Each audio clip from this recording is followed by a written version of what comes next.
Yeah, absolutely. I mean, it's the reason. There's a lot of reasons that I came back, and I would have never considered coming back if he wasn't who he was the last time. He's a special guy in this business. There's not many like him, and what you see every day, it's consistent. Just a good man, good guy to be around, a good football coach, but. Players play hard for him because they like him and they respect him. So yeah, he's the same. Coach Nix, coaches around the conference and media across the conference say that MTSU is going to win, all these games based on their offense, and they're going to ride their offense. As a defensive coordinator, what does that make you? How does that make you? It makes me happy that I got the right guys on our offense, and it starts with our offensive coordinator and our players. And if they saw the way Brent Stockstill works and some of our guys on offense, they have the right opinion at this point. If you look at this league in the past few years, it's been offensive driven, and the team that has the best quarterback play and the best production offensively has won the league. And I think with the guys we have returning, we have as good a shot, if anybody, to win this league. Tony, you come in and inherit a quarterback this time around that has a totally different skill set than what you had in 09. Talk about the strengths that that Brent and the rest of the offensive guys bring to the table.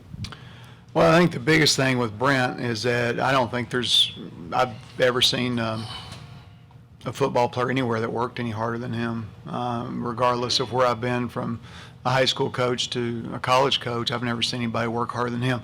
He's a leader, which is, I think, sometimes difficult when you're a coach's son. But he's a leader. They like him. They respect him. I had, you always worry about that just a little bit as a coach, is that when you're coming in, the head coach's son is the quarterback, the guy that you're going to coach. And I made a couple of phone calls to some people before Rick and I, decided to do this, and they told me exactly what I expected them to tell me, which is that Rick could play the best player regardless, and that Brent was a special kid. Well, I didn't know how special till I got here. He's a good football player. He likes the game. He works hard. He studies hard, and he's got a good skill set. So I mean, it's the first time since I've been coaching that I've gotten to walk into a good quarterback. I mean, even at Cal, I had a pretty good quarterback there, but we didn't have him until we got the job, and then we had to go secure him because he wasn't quite sure he was still going to come to Cal after we got there. So this is a fun deal. Ty, you talked about coaches' sons. Your son is here now. Number one, is there any other school that has two coaches' sons on the same roster? And what are your feelings to have Ty here now? I don't know the statistics on it, but I'm sure it's very, very low on, two coaches' sons at the same university at the same time. It's been great so far. If my son takes on the same work ethic as the other coach's son here, I think the sky's the limit. It's been great for our family. It's been good for MT right now. And, the biggest thing is he has to understand his role, which he does, and he has to work as hard, if not harder, than anyone else. And he's been a blessing in disguise. Coach Franklin, not only do you inherit a great quarterback, it's kind of just a really good offense. Kind of how do you get them to play up to those expectations, being their first-year offensive coordinator? Well, that's my job. My job is to get the best out of them, and that's what a good coach does. With that being said, I'm lucky to be sitting across with Ty here. The defensive, they got good players. He's a great coach. He's got a great reputation all over the country. He's been fun to work with. And I've never, since I've been coaching, ever heard of or seen anybody win a championship without playing good defense. And we'll play good defense, I guarantee you that. And we'll do our job on the other side of the ball. But, coming in, it's fun to always try to figure out how to make it work. And it's different. It's completely different than the last time I was here. The personnel is different.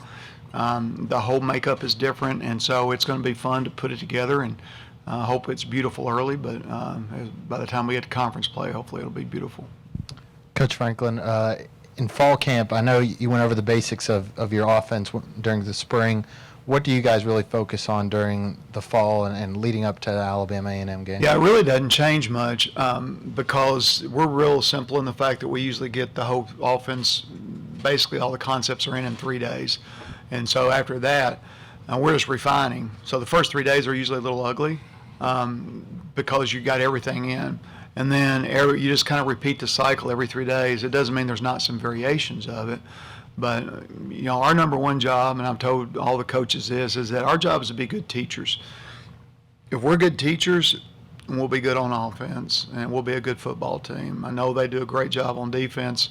Some of the stuff they've done, I was telling Rick during the spring, I think I told Ty too, is that our guys do a better job of stripping a ball before you've secured it as a pass receiver of any group I've ever been. That's coaching. That's not, they just naturally do it. That's coaching. So every day we go out, we get to compete against some guys that do a really good job and are well coached. Coach Franklin, you come in, take over an offense that's had all-time high numbers at MT. Do you feel any pressure to build off of those numbers? No, I really don't. And Rick knows this. We've had these conversations, and Ty, I've talked to him about, I only want to win. I could care less about the numbers part, if we're number one or this or number, I want to win.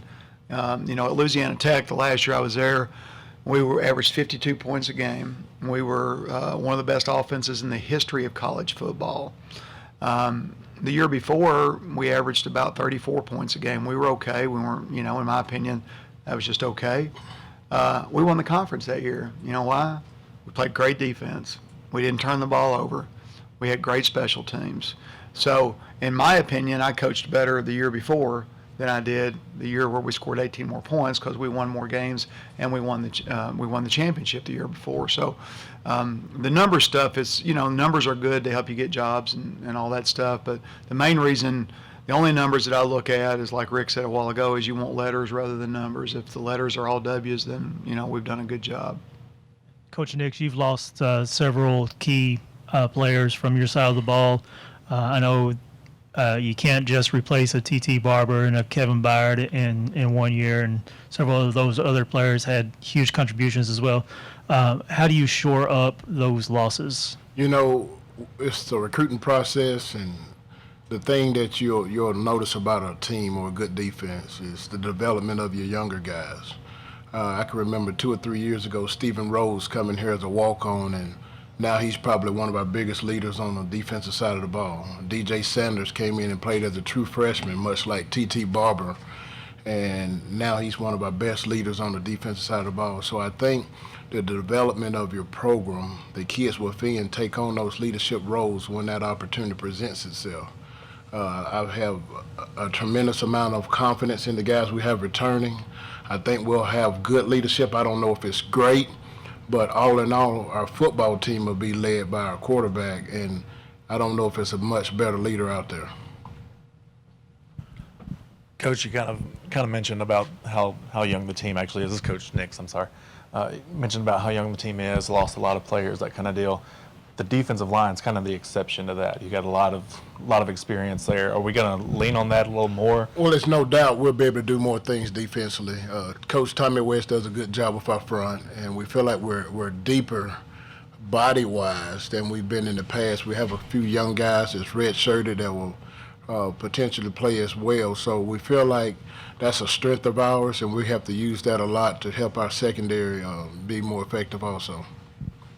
Coach Nix, touching on that, on the linebackers core, you lose Trey Wofford and T.T. Barber and Kavella Sluckett. You're a linebackers guy. Tell me about creating pressure behind that defensive line. Are they going to be able to create a lot better pressure than they did last year based on how experienced this defensive line is? Well, I think the more pressure they can apply on the quarterback in passing situations, the more effective it'll help our defense and our secondary.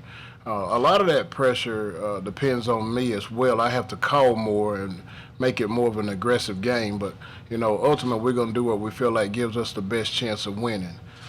Do we feel like we have some natural pass rushers? Sure we do. Chris Hale, when he's on the field and healthy, he has a chance. Stephen Rose is another guy.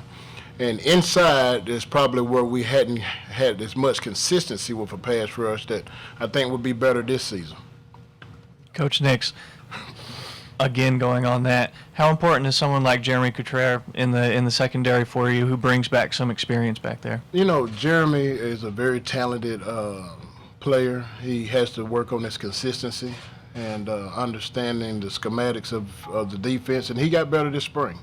He really did. And Mike Minter's another guy who has good talent that can help us win some games. I think overall our secondary, I'm going to speak specifically on our corners, the depth, the two deep at both positions is probably as good as what we've had since I've been here. Now, that's not to say that we're going to play that way, but potentially we have the most talent that we've had at that position.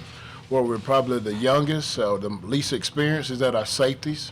But if you go out there work ethic this summer, Javante Moffitt and Dale, I'm trying to think of the other kid, and Randolph, those kids, I don't think they missed a workout. I don't think they missed a workout all summer, and really have bought in, have done a great job in our tutoring sessions this summer, and I feel real good about them. This one's for both of you. Last year we had Richie James and Jeremy Cottrell from each side of the ball. Really took a lot of people by surprise. Is there any one athlete that you can think of that you could say will be 2016's James or Cottrell? Well, I haven't seen enough to know. I know this is that every year that you win a championship, there are surprises that nobody really counted on, and we've got some good walk-ons, some good young freshmen that are here, and we'll just have to see. You can never tell till they play. You throw them out there, and all of a sudden, somebody go, "Wow, I thought he might be okay, but he's pretty good." So hopefully there's some guys like that. The last time I was here, that's what happened. We had walk-ons that made a huge difference in us being successful. Any more questions for these guys? All right, thank you, Thank you. guys. We'll now bring up our student